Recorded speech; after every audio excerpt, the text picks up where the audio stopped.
Hello blessed people, బైబిల్లో ఒక incident record అయింది.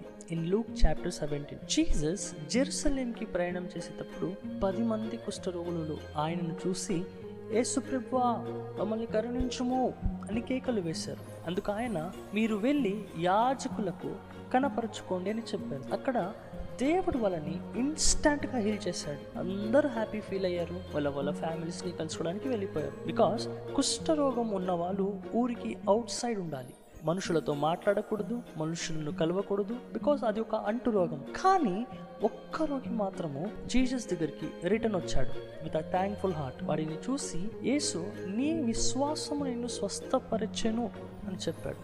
ఇక్కడ God already healed him, but again నీ ఫెయిత్ నిన్ను హీల్ చేసింది అని మళ్ళీ అంటున్నాడు.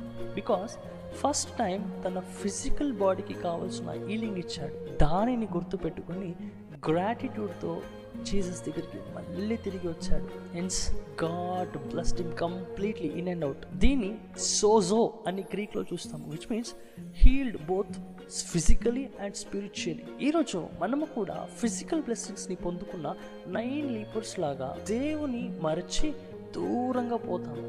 కానీ ఆ ఒక్క లీపర్ లాగా గ్రాటిట్యూడ్ అండ్ హార్ట్ఫుల్ హార్ట్తో మళ్ళీ జీసస్ దగ్గరికి వస్తే అప్పుడు we will be made whole. అంటే బోత్ ఫిజికల్గా అండ్ స్పిరిచువల్గా హీల్ అవుతాము. అందుకనే హోల్ హార్ట్తో దేవుని దగ్గరికి రావాలి. Stay blessed.